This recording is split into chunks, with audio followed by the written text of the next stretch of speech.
Hey guys, welcome to Hellmouth Hotline. I'm your host, Rodney Stewart. We're getting into the Hammer House of Horror in this episode. This is a fantastic series, and this episode in particular is very, very enjoyable. It's one I definitely did have a good time with. So this is Witching Time from, I was going to say season 1 of the Hammer House of Horror, but it only did have the one season, so you know, it is what it is. Genuinely, I've got no idea why this only had a one season run. It is an absolutely fantastic series. If you're into your horror, this is a good start off point. If you're not the sort of person that's really into the hardcore gore type of horror, and you want something that'll ease you in to the genre, the Hammer House of Horror is a fantastic place to start. Right, let's get into the review of Witching Time. I hope you enjoy it.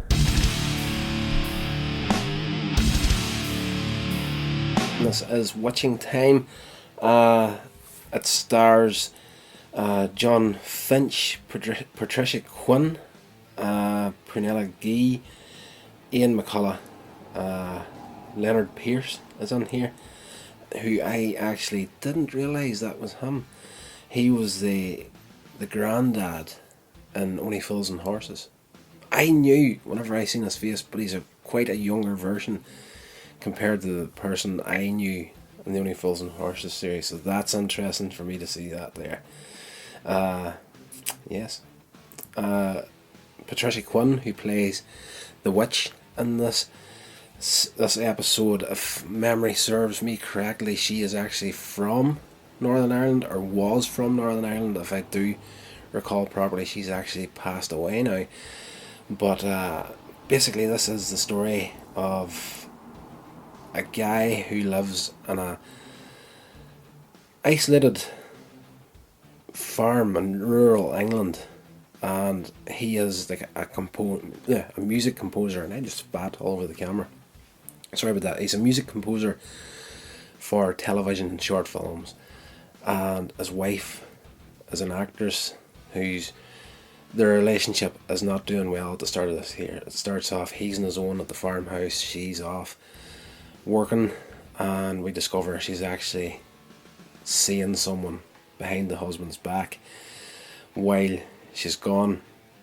And during the night there's like a thunderstorm, and he hears a horse out in the stable in the farmyard going crazy. He goes out to check, see if everything's okay, and there's a young woman hiding in the barn, and we find out that she's actually a time travelling witch who came from 300 years in the past from a witch hunt, and she escaped using her powers, ended up in present day, and of course this house is the house she lived in 300 years previous, so she is intent on just taking over, keeping the house, and it just, things go from bad to worse for let me just check his name and the thing, David Winter and his wife. Things go from bad to worse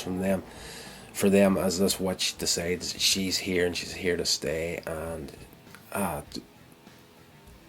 it just, as I say, if things had have went differently at the beginning, if he had have just like, no, okay, this is your house, you're free to move in here and stay and whatnot, we can sort something out, everything will be fine and well, but he wants to get rid of her, of course, as you do.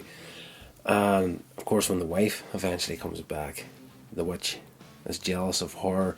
The voodoo doll comes out. They start to really get hurt by this woman, and eventually she, like, obviously it's a horror story, eventually she tries to kill the two of them. She tries to kill the wife multiple times in the episode, and she actually possesses David at one point near the end of the episode, where she uses him to set up a fire in the back garden of the farmhouse, and she wants him to burn his wife at the stake.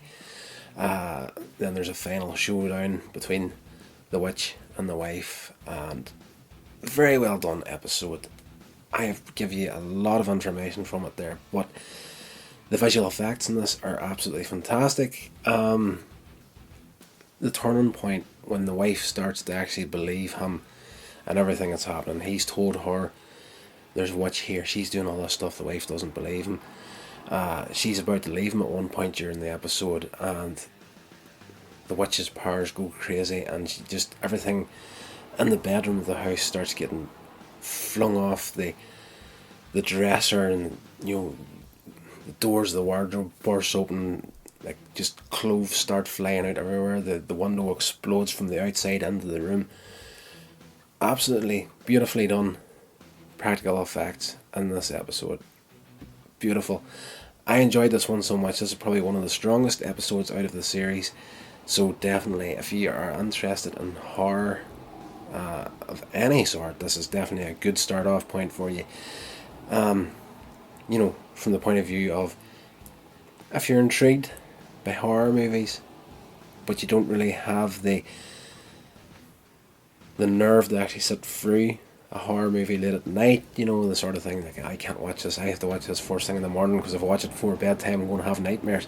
If you're that sort of person, the Hammer House of Horror is definitely a good introduction towards the genre, so definitely go and check out this episode in particular. It was very, very good. This has been a production of Coins Age Media. Thank you so much for listening.